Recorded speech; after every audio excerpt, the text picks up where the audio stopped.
Hai sahabat ilmiah, di sini kami akan menjelaskan tentang pembuatan bioaftur dengan bahan baku Refined Braided Deodorized Palm Oil atau RBDPO melalui proses Universal Oil Product.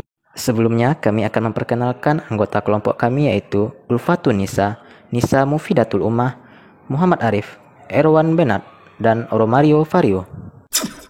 Adapun yang melatar belakangi proses pembuatan bioaftur adalah industri penerbangan Indonesia semakin bertumbuh setiap tahunnya. Peningkatan pertumbuhan ini sejalan dengan peningkatan pemakaian aftur sebagai bahan bakar pesawat. Semakin meningkatnya kebutuhan dan konsumsi bahan bakar minyak menyebabkan cadangan minyak bumi semakin menipis, sehingga perlu adanya pengembangan bahan lain sebagai sumber bahan bakar alternatif yang dapat menggantikannya.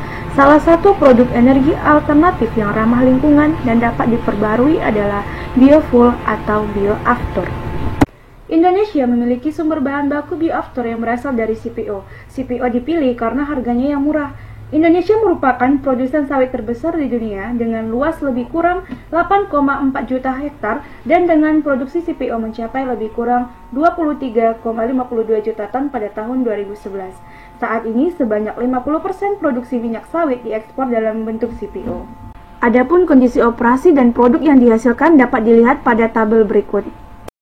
Berikut adalah deskripsi proses pada pembuatan bioaftur dari crude palm oil.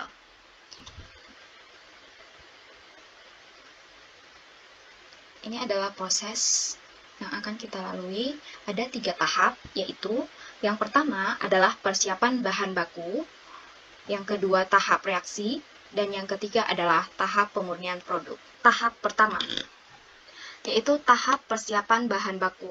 Crude palm oil dari tangki penyimpanan dialirkan ke dalam mixer 101 untuk dilakukan proses degamming dengan penambahan asam fosfat yang berlangsung pada suhu 70 derajat Celcius.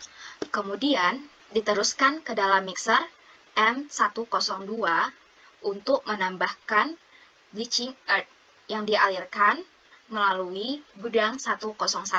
Proses pemisahan bleaching earth dilakukan dengan menggunakan centrifuge CT101. Selanjutnya, penghilangan FFA dari CPO dilakukan pada tangki deodorized yang berlangsung pada suhu 195 derajat Celcius dengan supply steam. Jadi, pada tangki 105 FFA ditampung. Selanjutnya adalah tahap reaksi atau proses Universal Oil Product. Bahan baku crude palm oil yang telah mengalami pre-treatment dilanjutkan ke heater 101 dan heater 102 untuk menaikkan suhu dari 30 derajat Celcius sampai 332 derajat Celcius sebelum menuju reaktor hydrotreating R101 dengan tipe single bed multitube bersamaan dengan gas H2 hidrogen 97% dengan tekanan 51 atm dialirkan dari tangki 103, yaitu tangki penyimpanan hidrogen, menuju ke dalam reaktor. Reaktor hydrotreating mengubah trigliserida menjadi alkana rantai panjang pada suhu 330 derajat Celcius dengan tekanan 51 atm dengan menggunakan katalis UOP1 atau asam fosfat kiselgur. Reaksi yang berlangsung secara eksotermis selama kurang lebih 15 menit. Keluaran reaktor 101 atau reaktor hydrotreating masuk ke dalam reaktor hydrocracking atau reaktor 102 yang akan mengalami proses lanjutan dengan suhu 398 derajat Celcius dan tekanan 51 atm dengan menggunakan katalis UOP2 atau asam fosfat diselgur. Reaksi ini mengubah alkana rantai panjang menjadi bioaftur dan produk samping berupa biodiesel dan naftah dalam bentuk gas. Tahap ketiga, tahap pemurnian produk. Tekanan produk keluaran reaktor diturunkan menggunakan expander 101 dan 102 dari 51 atm menjadi 1 atm dan suhunya diturunkan menjadi 70 derajat Celcius dengan 2 tahap pendinginan menggunakan heat exchanger 101 dan heat exchanger 102. Pada suhu yang tadi yaitu 70 derajat Celcius, produk yang terdiri dari 2 fasa yaitu gas dan liquid. Gas komponennya berupa CO2, CH4, C2H6, C3H8, C4H10, IC4H10, dan yang produk liquid berupa bioaftur, biodiesel, nafta, dan air.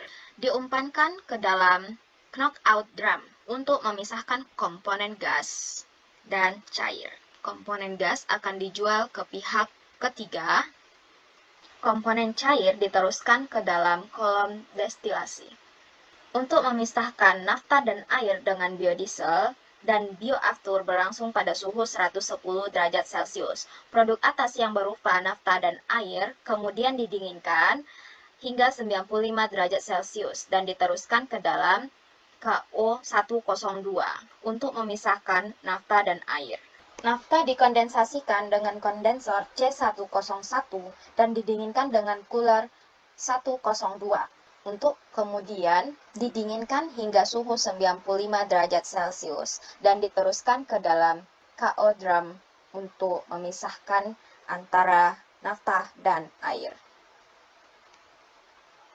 Selanjutnya, untuk komponen bioaftur dan biodiesel dipanaskan dengan heater suhu 03 hingga suhu 235 derajat Celcius dan diumpankan pada KO drum 103.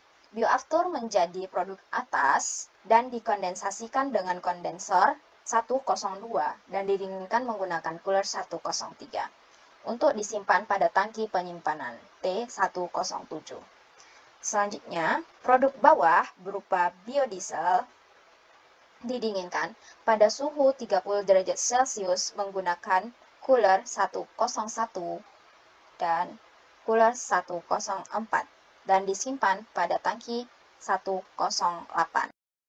Berikut kami tampilkan analisa ekonomi dan tata letak pabrik pembuatan bioaftur dengan kapasitas 260.000 ton per tahun.